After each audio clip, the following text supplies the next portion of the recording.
Okay, so let's get started. So this is going to be a short crash course on how to use Lens Studio. Can everybody see the screen? Okay, great. So first of all, I want to show you a little advertisement. And this advertisement was shown at the Super Bowl in 2016.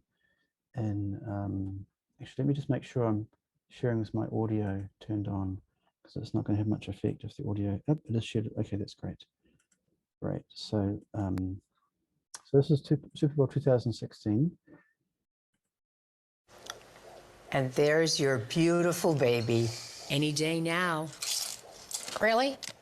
You're eating Doritos? He's eating Doritos on my ultrasound. Do you see what I have to do? I know. Give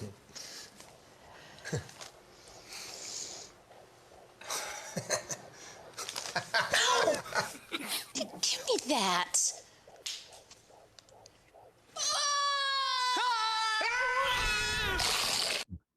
Okay, so that's a little Doritos advertisement. How much do you think they paid to have that shown in 2016 at Super Bowl? Maybe some people can chat some. Put that in the chat. You know, was it $1,000? Oh, somebody says 10 million. It's a little high, but this is for a 30-second ad, remember? And Eric says 1 to 5 million. Somebody says 9 million. Okay. So actually, this was $4.5 million. So, and you can see the average price of Super Bowl ads here around, and this was viewed by 112 million people.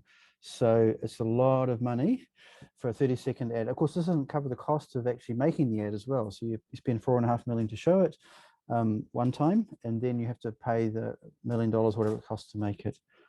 So at the same time, Snap did an advertising company for advertising product for Taco Bell, and they did a thing called the Taco Head, where you could look through your camera on your phone, and it would turn your face into a taco.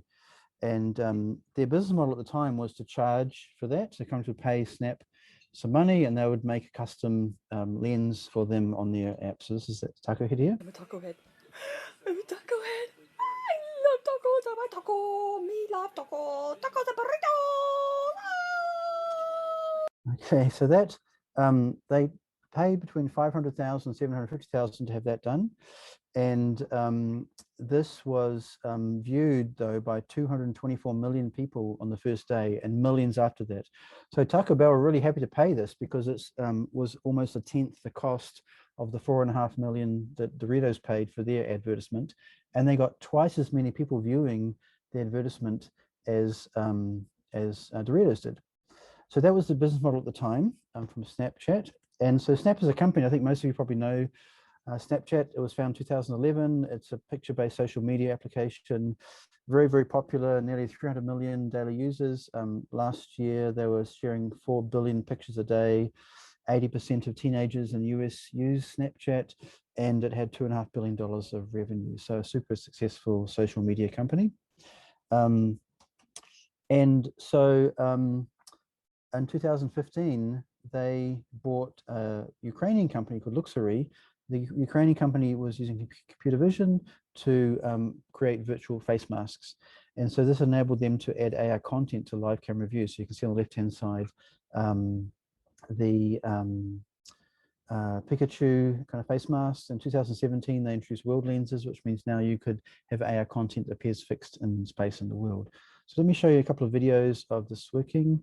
Here's typical Snap lenses, you know, vomiting rainbows and making yourself into a dog, and you know, other crazy types of stuff like that.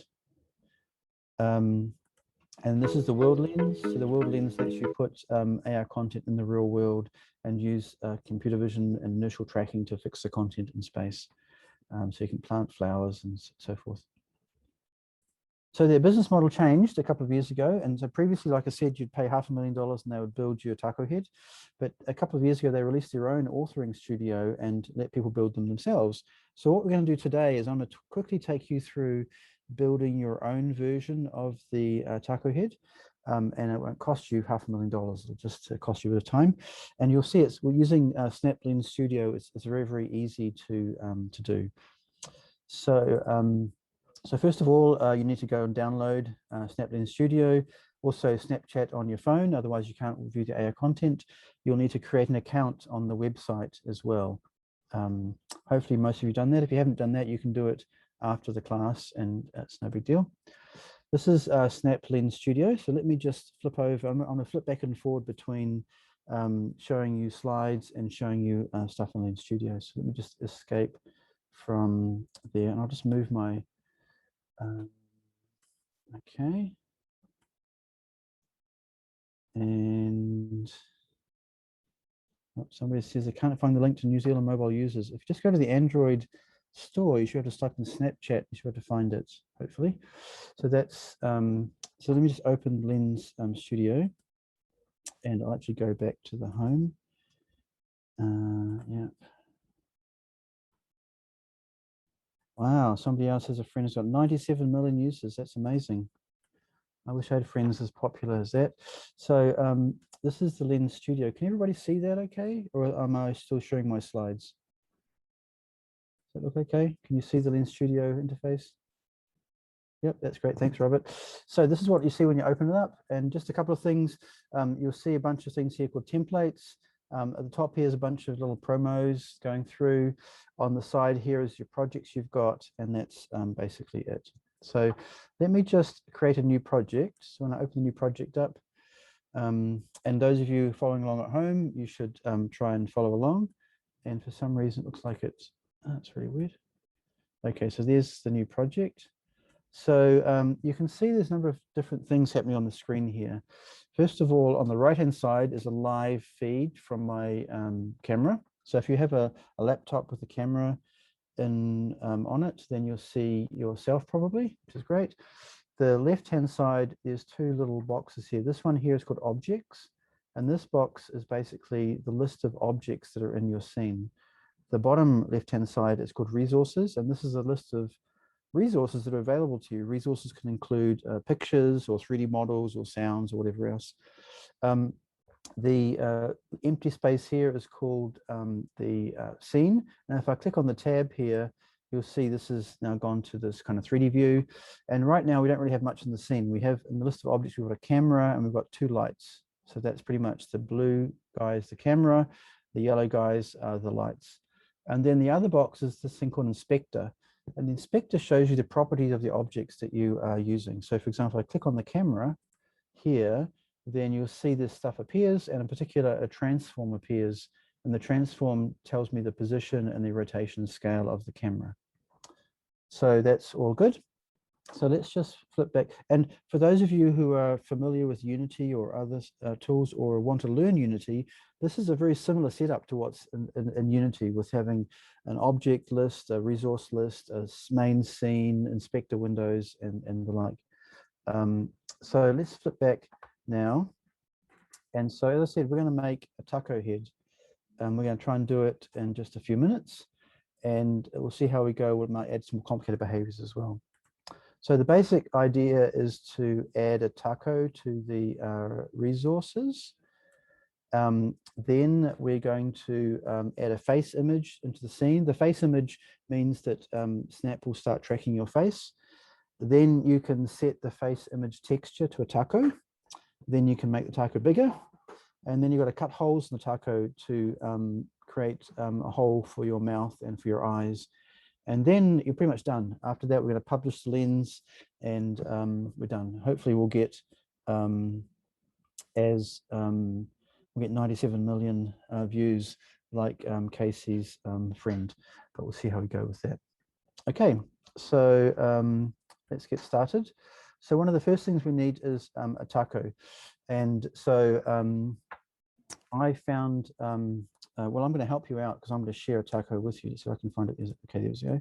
So if I go to the chat window, I'm going to drag a taco file into the chat window. And did that work?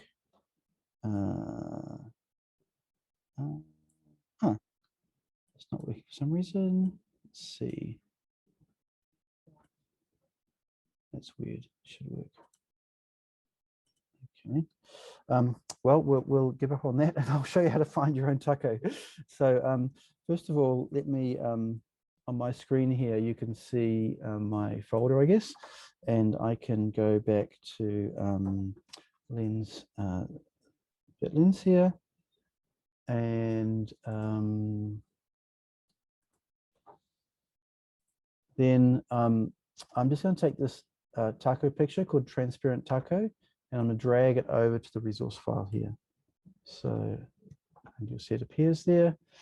And I'll show you in a second how you can find your own taco. I thought I could message it to you on Zoom, but it doesn't seem to work. Oh, Derek's found it for everybody. Thanks, Derek. That's awesome. So what you'll see is now it's in this resource. If I click on this resource here, this taco appears here. And if you want to find different tacos, then I just went onto Google and I typed in taco picture transparent PNG, and a bunch of tacos appeared. It's important to have a transparent PNG because you want to make sure your taco doesn't have a white background. And actually, none of these tacos are really good because you want a taco that is face on. These ones are like all on angle, but you can find one. Okay, so now we've got our taco, and thanks to Derek, everybody can have the same taco. Now what we need to do is we need to add a face to the scene. And it's pretty much, it's very easy. You just go to the object list, hit the plus button, and then search for face image. It'll probably be under the face effects, and then add to the scene. And then you need to check to make sure that the, you need to select the head binding and view the inspector and make sure that the face mask is attached to the center of your face. So let's do that slowly. So we go here, click the plus button, and for some reason, my thing is up there, and I've hit on the face effects, and you'll see face image goes there. And when I click that, that's going to be added to the scene. So now you can see this big face there. Now I need to click the head binding, and when I click the head binding, you can see this thing pops up, and in particular it says it's attached to point, and I want to make sure the attached to point is the face center, which it is right now, which is good. So you should look like you've got a mountain on your face. And if you look now at your picture, you actually see on my face, it looks like a little mountain appearing on my face. So that's good. So that was pretty easy. If I'm going too fast, then just put your hand up or type in the chat telling me to slow down. Okay, so now we've done that. So the next thing we need to do is we need to set the face image to a taco. We don't want a mountain on our face, we want a taco. So you can see here, I should explain it here. You select image 1, you open the inspector, and you drag the taco image from the resources into the texture slot. So you can see here, I've got image 1. Oh, Evan says it's too quick. Okay, Evan, I'll go. What don't you have, Evan? Do you not have the face? Oh, you just got the image. Okay. Okay. So for your benefit, Evan, now you've got your image. Then just click the plus button and look for face image under face effects, and then click that. Oh, somebody says, how do you change the preview to the webcam? There's this thing at the top here, and you can click on underneath the preview tab, you can click different things. So the second one along is the webcam, and the first one is to put a still image, and the last one is a 3D environment, I think. So so you just click these buttons on the top here, and it'll let you play. If you don't have your webcam working, you can pick a still image and do it on the still image. And actually, some of these are videos as well, and you can pull down, and you can pick different videos from here that will let you test things out. But for now, got the webcam. So hopefully, so let's add the taco image. So if you click on the image here, then you'll see it pulls up this inspector, the properties, and in particular to see the texture. And the texture right now has the default on there. So all I need to do is click and drag my taco onto the default. So if I click here, drag here, and then go to empty spot, then that becomes taco transparent file. And now you'll see I've got a really small taco on my nose. Hopefully some of you can see that. And as I said, don't worry if you're losing track, because I'll share all the slides with you, and you also have the video, so you can go step by step at home as well. Yeah, thanks, Scott. Yeah, click the middle one for live camera feed. So that put the taco on your face, and now you should have something like this. And believe it or not, we're halfway there. So, you know, if you were in 2016, they would have paid you $500,000 to do this, and we've done it in just a couple of minutes. The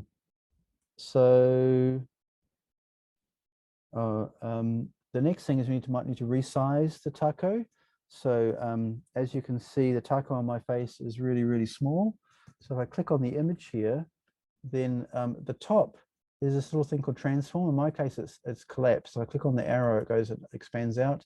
And with this one, in particular, the scale values want to change. Now on the face here, there's two ways you can do it actually. You can stretch it by stretching the image on the face, but I like to put it by hand. So you can just type in some values here, and I think about 100 is good. So 100 for the X and the Y values, and that'll change the scale from 5 to 100. Okay, so there, now I've got a big taco on my face. Okay, maybe 100 is too big. Maybe we need 90. So you can play with that as you like. So hopefully you'll get some tacos appearing. Okay, oh, it's still too big. Maybe 70. Yeah, scale. Oh, and somebody asked why, Jesse's asking why it's not transforming. Actually, this is a 2D object. So we're doing a quick and dirty. So quick and dirty just means we're putting a 2D picture on our face, but I'll show you later how you can do a 3D model. Yeah, you can definitely have it rotating around. So hopefully most of you now have a taco on your face as you're following along. And the coordinate frame uses X as the horizontal, Y as the vertical, and Z is in and out of the screen. So especially when you start doing 3D object positioning, you can position them in space. But if you flip back to click the View 3D Scene button, you can see the taco appears there. And if you click the right mouse button, you can rotate around, and that yellow guy is my face. And then there's a taco on my face. Okay, but we're going to work in the 2D view. But you can see there's a problem, and the problem is that you can't see my mouth or my eyes. So now we have to add those as well. So the next step is to create a face inset. And so this basically means it cuts a hole in the texture and puts a mouth or eyes there. So we'll do the mouth first. So you select, I'll go through this slowly, but you add again an object. In this case, you're going to hit the plus button, you're going to add a face inset object, and then you need to make sure the face region is set to the mouth. And then you, so in the inspector, you make sure the face region is set to the mouth, and I'll show you how to do that. You select the inset binding, and you make sure that the attached point is the mouth center. And it might be helpful to rename it to something called mouth instead. So let me show you that. So first of all, clicking this button here, and you see halfway down there's a thing called face inset. And if you've got really sharp eyes, it's basically a little pair of scissors on a face. So you click that, and that appears there. And now you've got a little pair of lips. And you can see the lips appearing, but they're not in the right position, are they? They're kind of up in the middle there. So you hit the binding one, and you hit that, and for some reason on my one, the menu's on the other screen, so you can't see it. But when you click and you hit the face inset binding, and you hit the head binding, you want to pull down and hit that to select mouth center. So that goes down to where my mouth is. There's my mouth. You want to make sure, if you hit the face inset inspector, make sure the selector's there as well. Now it's going to be a bit confusing if it's just called face inset. So I'm going to right click on this, and again, you can't see the menu, but it puts up a menu that has rename on it, and I can type and I can rename this mouth to make it a bit easier. Okay, so got a mouth. Great. So now we need to do the same thing for the eyes. So we can click on this one. I'll show you two ways to do that. You can click on this one here, and you can do face inset again, but this time you're going to go, the face region is going to be called the left eye, and you'll see an eye appears. and in the face inset here, we have to click on this here and make sure that that's also selected to the left eye region. So again, the binding, oh, sorry, the attached to point should be the left eye as well. So I made a small mistake there. So just to make sure, we added another face inset. We clicked on the face in the top one here, the binding, and made sure that it was attached to the left eyeball. And then we went to face inset 2, make sure that was still left eye. And now we've got an eye there. And just to make sure it doesn't get confusing, I can rename that again as well. And I can call that one left eye. Okay, so doing good. Now I'm going to do it much faster. So next time, all I do is right click on this and you'll see a menu comes up. Now I'm going to hit duplicate and it copies it again. So now we have 2 left eyes, but we want this one to be a right eye. So I can click on that. And in the attached to point, I can make this a right eyeball. And now you can see I've got 2 eyes. Okay. So that was pretty fast, but hopefully you were able to follow along. And as I said, the last time I was kind of lazy, so I just right clicked on my existing left eye and just change the attached to point in the head binding to right eyeball. Okay, so that was skipping through this one here, and we're done. So there you go. You just made yourself a taco bell, a taco head. Okay, so now the next thing, of course, is to publish it, so we can now get famous. So that's super easy. All we have to do is click the Publish Lens button. And when you publish the lens, you'll have to have a Snap account. So if you haven't had a Snap account, then it won't work for you, but you can still create that up for you. So I'll show you how you go to that. So click on this. It's going to publish the lens. It asks you to put some stuff here. So I'm going to call this comp taco head and taco head. I'm going to change it so it only uses the front camera.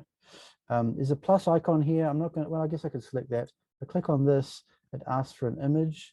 I'm going to pick my taco and I can stick it there. Now it puts the taco as the image in the thing there. And then I'm going to hit submit. There's a lens preview button. I won't use that, but the lens preview basically lets you create a small little video of the lens working. Actually, maybe I will do that just to, so it's going to make a preview automatically for you. And oh, it takes a while, doesn't it? That's a bit long. Okay, so I'm going to take this woman with a taco on her face, and that'll let me do the preview. And then I'm going to hit submit and submit again. And then what happens is it pops up a little dialogue and it opens up the web page, and it's submitted the web to, I had to hit submit new lens. So I hit submit new lens, have to, it's got a name, and I'll call this, give a tag taco. I won't add a scan trigger. I won't, right now I want to make it hidden. So members of the public can't see it. And then I hit submit lens. And now it gets sent to Snap and they're going to start checking it. It takes about 5 or 10 minutes just to make sure you've got no nudity or offensive images or whatever. If I hit manage my lenses, you can see I've got some existing lenses here. And this is the kind of the analytics page. I can click on a lens. I can click on insights and see how many lenses I've got. Oh, I've had 6 downloads of my most popular lens, so that's not very good compared to 97 million. So Eric says this Snap claim IP. No, as far as I'm aware, you own all the IP of the content that you've uploaded, but don't quote me on that. You should read the terms of service.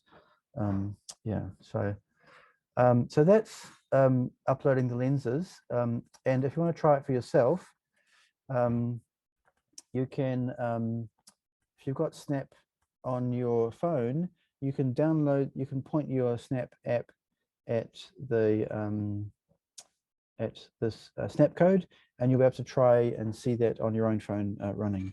So if you were having a bit of trouble getting your own taco head made, you can scan mine and get it working. So that's no problem. I'll leave that for just a second if you want to have a thing there. So that's kind of straightforward, but it's also a little bit boring. So what I want to show is also how you could go beyond that and add some behaviors. However, this is going to take about 15 minutes, and so it's going to run over the end of class time. So those of you who need to leave, that's totally fine. Those of you who want to stay for the end, that's fine as well. So let's go, and now we're going to add some behaviors. And if you have your taco heads are working and you want to see a picture in the chat, or even change your live feed to into a taco head, then that's all good as well. So let's talk about adding behaviors. Oops, I went too far. Okay, so in Snapchat Ads lets you add some programming behaviors, and there's basically 3 ways to do it. You can drag and drop. So sometimes when you drag objects into your resource folder or your objects folder, they may have some pre-built behaviors in them. If you're a programmer, you can write code, and Snap supports JavaScript. So there's a sample of JavaScript code right there. But what we're going to talk about today is node-based and visual scripting, because it's super easy and super fun to use, and it allows you to add simple behaviors without doing any programming at all. So I'll run through that in a couple of minutes. And you can see this box here. There is a set of boxes. There's 5 boxes actually. And each of these are nodes. So there's a mouth open event, mouth closed event, set text box, and an input box. And so we're going to talk about how we can use these to add behaviors to our little taco head. So we're going to add a very simple behavior. When the mouth opens, we want the taco text to appear. So you can open that. And so the key elements of this is learning how to add text, positioning the text, adding color to the text, and then opening and closing your mouth and detecting when it opens and closes as well. So I'll take you through these steps. First, creating a text object. Then we're going to create a scene manager object. The scene manager object is really important because this is an object that monitors all the behaviors happening in the scenes. When you open your mouth, it'll detect that. But the scene manager object can only work if you give it a script to run. And so the third step is creating a script. In this case, we're going to create a visual script, and then we have to add some behaviors to the script, and then we're finished. So it should take us about 10 minutes, but we'll see how it goes. And as I said, if you need to leave early, that's fine. I'll share the video of the slides with you. So first of all, creating a text object. So we can go to the object list and we can add a text object. Then we need to move the text object underneath our head. If we don't do that, the text will stay attached to the screen. Then we can open the object inspector and we can type in the text we want to have on the screen, and we can set some properties like the font size or color, and etc. And then we might want to position the text to make it a bit more exciting. So I'm going to show you that. So if I go back to my taco face is still working, that's good. And now I'm going to hit the plus button here. Oops, something's going on. Oh, I forgot to hit this one here. Okay, so I'm going to hit the plus button here. Oh, for some reason my menu doesn't appear. Okay, there we go. And if I go to general, and there's an object there called a text object. Actually, you can type in text in the search field as well if you want. So I hit text object, and you'll see a text object appears. And if you've got super sharp eyes, you'll see it says text on the screen there in white. But the first thing we need to do, I'm going to close these guys down a little bit. We don't need them up anymore. You can just drag the text under the head binding. Okay, so now you'll see the text appears attached to my face, which is much better. But it's too small, so I have to change the font size. Actually, I have to type something in right now. So I'm going to type in taco like this, and I'm going to change the font size so you can see it. About 320 point font. Well, that's too big. Maybe 280 point font. Oh, that's still quite big. Okay, let's try for 250. 220 maybe. 240. It's 240. Oh, Louise is saying 256. Okay, so I'll trust you on that one, Louise. Oh, good choice. Okay, so there's taco. Now we want to change the color. So I'm going to hit this color button, and on my second monitor, you won't see it. A color wheel will appear, and you just need to click the color you want. In my case, I'm going to pick red, but you can pick whatever you like. So there's red, and I'm also going to check the outline button, and the drop shadow button to make it a bit more dramatic. So now I've got a big red taco on my face. But it's covering my eyes, so I want to change that. So if I rotate the taco a little bit, so on the Z value here, I can put in 45 degrees and it'll rotate by 45. And I want to move it actually, so I want to change it. I think it's a negative Y direction, so if I put -9 maybe, and you can try it if you like, and that should move the taco. Whoa, too far down. So maybe -5. -5 here again. Okay. That's okay, kind of okay. So hopefully you'll have something like that on your face. So just to make sure you understood, the reason why we put the taco text under your head, so it attaches to your head, and then we click on the inspector, and you can change the text parameters to match whatever you like. Okay, so that's done. Actually, we're halfway done now. That was the hardest part. So now we need to add a scene manager object, and so in this case, we just add another object. We just add a scene object to the scene, but I'm going to rename it to scene manager, and we want to put it at the top level. And the reason why we'll put it at the top level is we want to make sure it's always active in the scene. So if I go back to my thing here and click on the plus, and I'm just going to put a scene object, and it says it's scene object 10, which is not good. So I'm going to right click it and rename it. Actually, I'm lazy. I'm just call it manager, but you can call it whatever you like. Okay. And if you click on the inspector, you'll notice that there's nothing there really. It's just a transform and nothing else. So that's okay. So we've got that. And what we're going to do now is add a visual script. So this is the script or the program that the scene object, the manager, is going to run. And so it's a little well, it's not actually that complicated. There's two steps. You have to add a script component. As you saw before, when I went to the manager object, there was nothing there. So I add a script component, and then you have to add a visual script to the resources, and then you have to attach the script to the scene manager object. So let me show you how to do that. So first of all, we're going to add, we're going to click on this button by our resource folder, and we're going to add a visual script. It's called a script graph actually. So click on script graph. You have to be very careful. There's a script and a script graph. You want to add a script graph. So you want to have the one with the little pink box on it. And then if I go back to my manager, my scene manager object, you can see it's got this thing called add component. So I want to click plus, and I'll add a component. I want to add a script to there. So now you've got this box that says script with nothing in it. And then I want to click and to add a script to that. So I click add script, and I'll just move this over. A little dialog popped up saying what script you want to add. And in our case, we've only got script graph is the only one we can add. So we select that, and we go OK, and now it works out. So what you should have in the end in your manager, you should have a little script box with the script graph in the empty form there. And just so you understand, this manager here is going to run continuously this program. Of course, the program doesn't do anything right now, but it will soon. And this will add the behaviors we want to our scene. Okay, so we're almost done.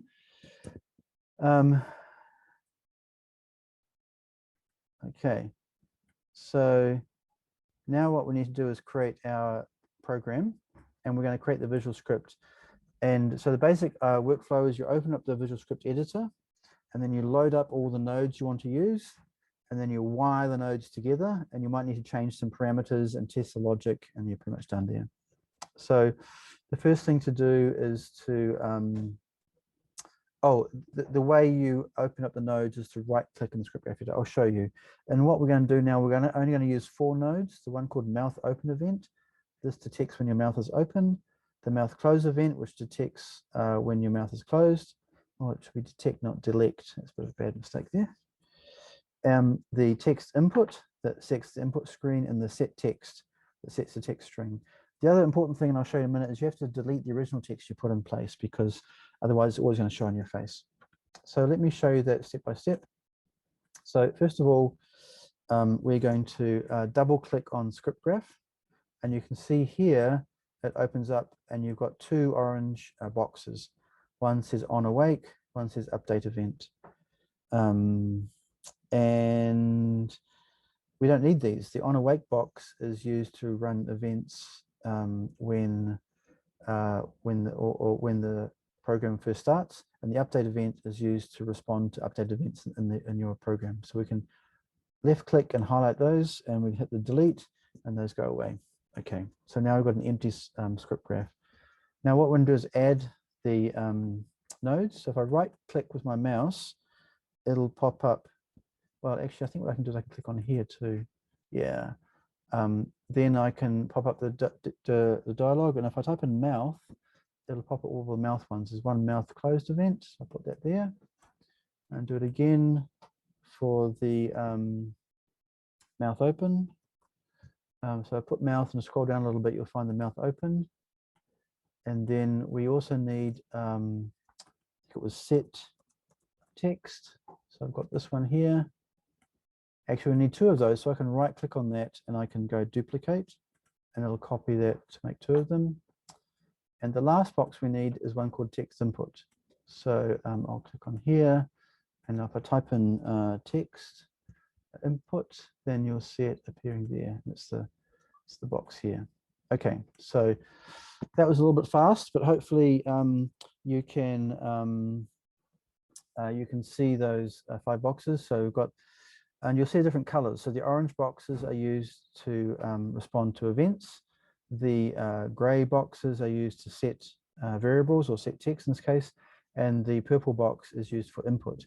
And you'll notice something interesting. If I click on the manager now, you'll notice that on the manager inspector, this new thing has appeared, which is an input field.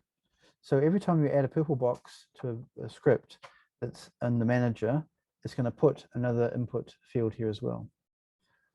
So we need to now start connecting them up. So let's just go back to the thing here. So we've got these ones here. Oops, I went too fast. So the first thing we need to add the input. So as I said, the purple box is for input. And so we've got an empty input field now. And so we need to fill that. And it's actually pretty simple. You can see here, there's input and there's a big T beside the input. And that's showing that we need a text input. And if we look over here, there's really only one thing in our scene, which is a text input, which is a text object. So we just click and drag and put the text object there. So that works there. But there's a problem. And the problem is that this text object right now, if I click on the inspector, has the word taco in it. If we want to delete this word as well. Devinder's saying there's a lab. No, Devinder, there's no lab today. So this basically is your lab. But we'll be finished in about 5 minutes. But next week we'll have a lab, and Louise will take you through programming in Unity next week. So, so we've got the taco text there. We just want to delete the text. And now it goes away. Okay, so just to make sure everybody's on the same page, you should have your manager set up with the text input object in the input there. Okay, so we've done this one. Oops, I'm going too fast, aren't I? So now what we need to do is we want to arrange the nodes, and we need to set the variables. So if I click on this guy here, you'll see this little arrow here. So if I click this, it opens up and it shows the variable. So I need to set this variable. So same with this one here. If this is hiding, like you might have clicked on this, it goes away, or click and drag, it goes away. But if you click here, it should pop open. And so we need to type this value here, and I'm going to type in here again, taco, the value. And this one here, I'm just going to type in a couple of spaces to make it empty spaces. Okay. So all I've done is I've got 2 boxes now. One that says taco, and one has just got spaces. So we can now put this away here. Okay. So that's this. So now what I need to do is we need to wire the nodes up, and wiring the nodes is super easy. You just click on this guy right here. So the little boxes underneath the nodes. When you click on it and drag, you'll start seeing a dotted line. When that comes out, you'll see what you can connect to. So I click on this one, you'll notice that the other boxes will go shaded. So click and drag, oops, again, click and drag, And it really says you can only plug to these two things, this one or this one. And so the mouse closed event, we want to, actually, I've got these around the wrong way, might make it a bit easier. Because when I open my mouth, I want taco to appear, I'm going to swap these boxes over a little bit. I'm going to put the one with the taco beside the one with the mouth open. So we're going to click here and drag this to here, and click this one and drag this one to here. Okay, so when I open my mouth, it's going to set this text variable to taco. When I close my mouth, it's going to set to an empty space. And then I need to set the input to this guy. So I just click this one here and drag to here, and click this one here and drag to here. And now you see it's working. I open my mouth, it shows taco. If I close my mouth, it goes away.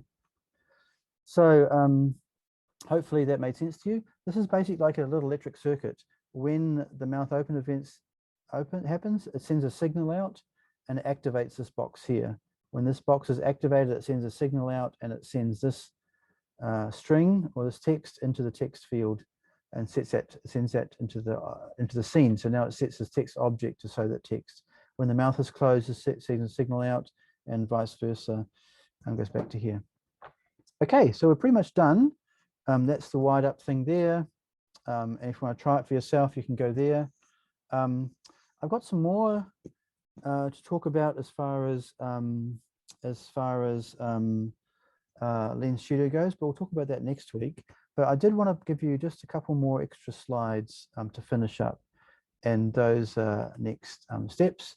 So I'll just go to the full screen. So if you want to continue learning, then you should go back to the Lens Studio, and if on the home page there's a tutorial called the Happy Birthday tutorial. It's in the banner at the top. You can try that. It takes about 2 minutes, and that puts, or 3 minutes, and that puts a 3D model on your head. You can also try other templates, and so the idea with, and let me show you that actually, because that's kind of important. So if I go back to here, if I just save what I've done here, and I can click to save that. It's great.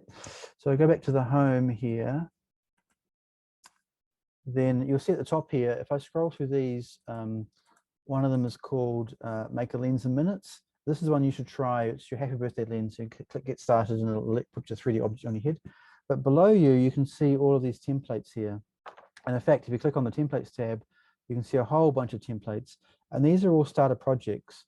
So they let you start without doing any coding. So for example, if I click on the hair simulation, I can click on that. It'll load the project up, and it'll allow you to start the project. So this one, you can see I put some hair on my head, very cute. And I can click on the inspector, and I can change the properties of the hair. So I can change the cut, make it a really short hair, change the length of the hair, the radius of the hair, and things like that. So now, wow, I've got some sort of spiky hair going on here.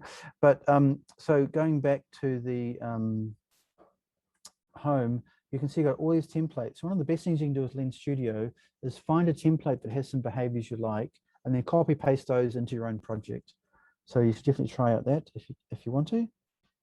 And then if I go back to things there, there's lots of great video tutorials. If you just go onto YouTube and search for Snap AR, you'll see a lot of really amazing video tutorials.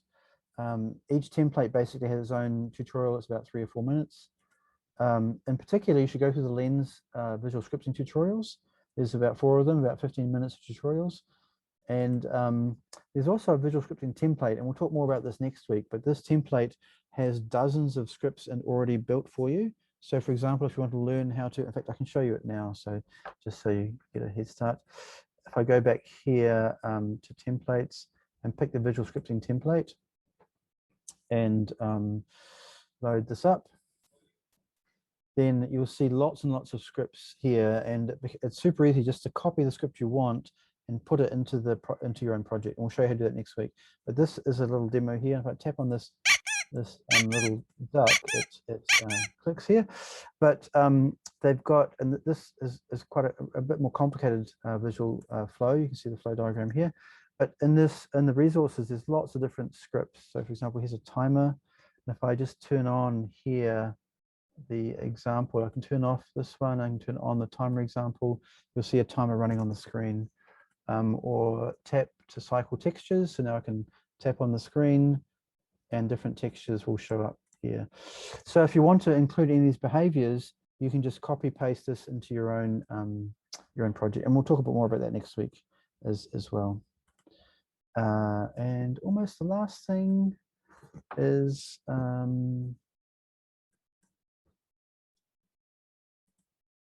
okay, so that's that. There's on the website, there's lots of walkthrough tutorial guides, which is super great. And there's also a developer forum as well. You can go into the forum and you can ask questions and everything like that. So that's pretty much everything for today. We're a bit over time, 10 minutes over. So thank you to those who stayed. I'll provide a link to all the slides today a little later. You'll also get an email link to the channel, Slack channel. And I'm happy to stay online now and answer any questions anybody has. And those who've got to go off to work or other things, feel free to take a break. But does anybody have any questions? You can either write them in the chat window, or I'm happy for you to talk and ask me questions here as well. And